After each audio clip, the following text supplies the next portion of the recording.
नमस्कार बच्चों, हमने अपने पिछले वीडियोस में आपसे अलंकारों की चर्चा की।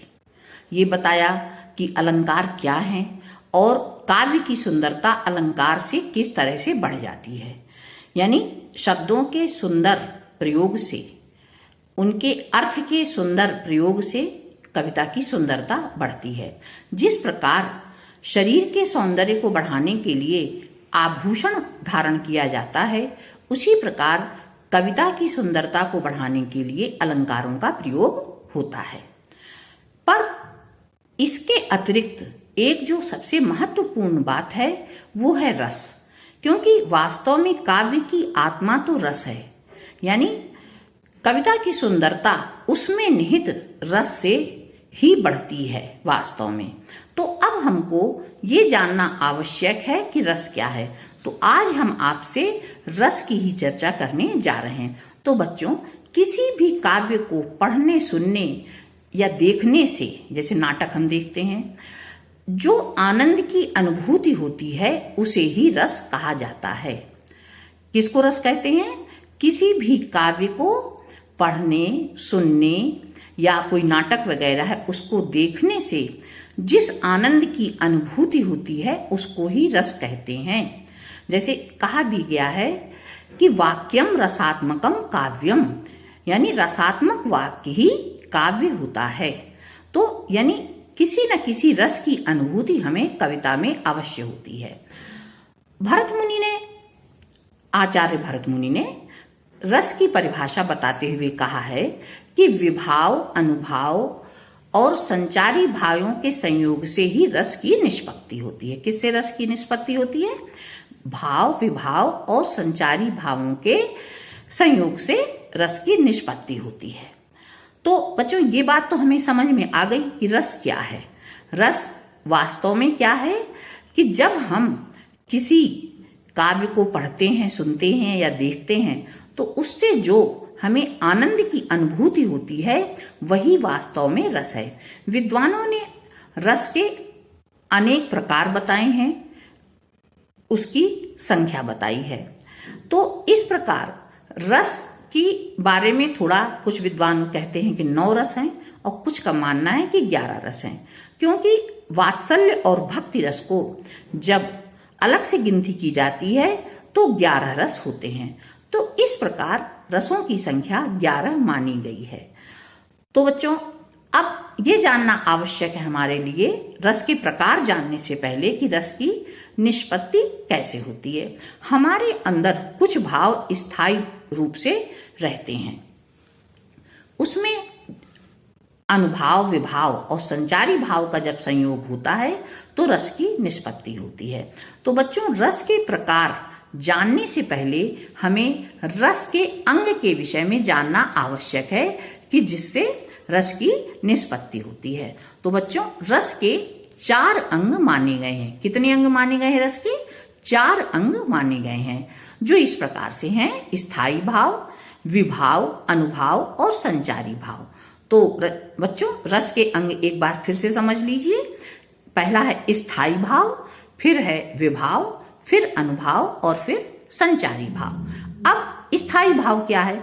मनुष्य के हृदय में, यानी हम सब के हृदय में कुछ भाव स्थायी रूप से विद्यमान रहते हैं, जिन्हें स्थायी भाव कहा जाता है। और रस की परिपक्व अवस्था ही स्थायी भाव होते हैं और इनकी गणना 9 मानी गई है वास्तव में। और जितने रस हैं, जो प्रमुख रस हैं, उन्हीं के अनुसार स्थायी भाव माने गए हैं। तो चलिए, रस के प्रकार जो हम चर्चा आपसे पहले करने जा रहे थे, उसके पहले हमने आपसे रस के अंग की चर्चा की।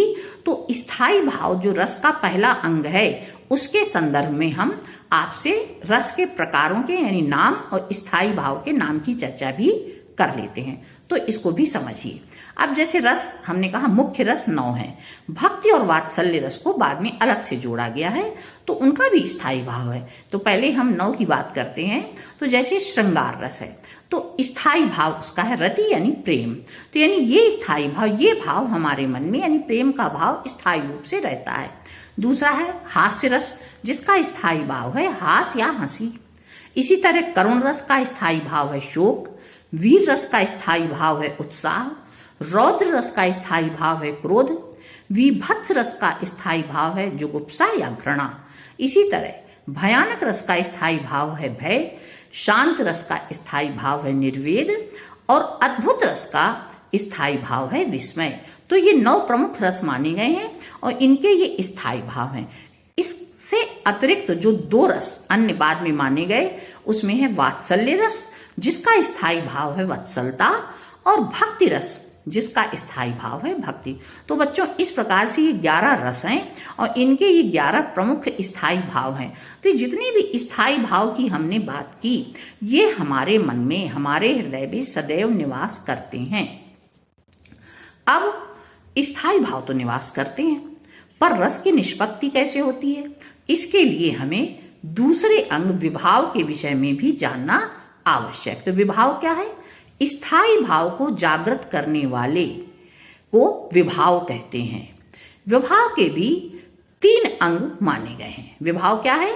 स्थायी भाव को जागृत करने वाले को विभाव कहते हैं।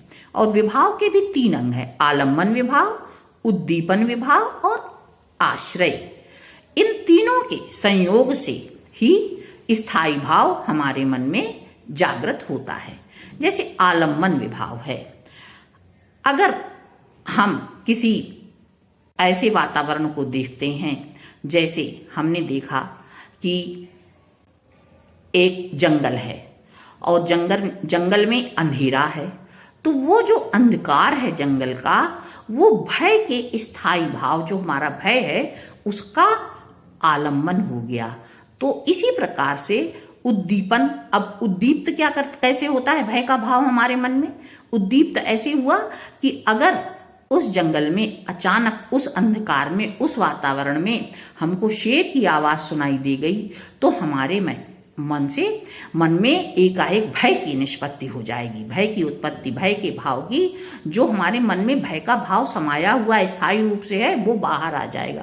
तो इस प्रकार विभाव के जो ये अंग हैं उसमें आलम्बन, उद्दीपन और आश्रय, इन तीनों के संयोग से विभाव जो है वो स्थायी भाव की निष्पत्ति करता है। और इस प्रकार से स्थायी भाव जो है हमारे मन को एक तरह से आंदोलित कर देता है और भय भाव, जो भी वातावरण है जिसके अनुसार वैसा भाव उत्पन्न हो जाता है। अब इसी तरह से अनुभाव तीसरा अंग है। मन में निहित भावों को व्यक्त करने वाले शारीरिक विकारों को अनुभाव कहते हैं। किसको अनुभाव कहते हैं? कि मन में निहित जो हमारे भाव हैं उसको व्यक्त करने के लिए जो शारीरिक विकार हमारे उत्पन्न होते हैं वो विभाव कहलाते हैं। कैसे कहलाते हैं वो विभाव?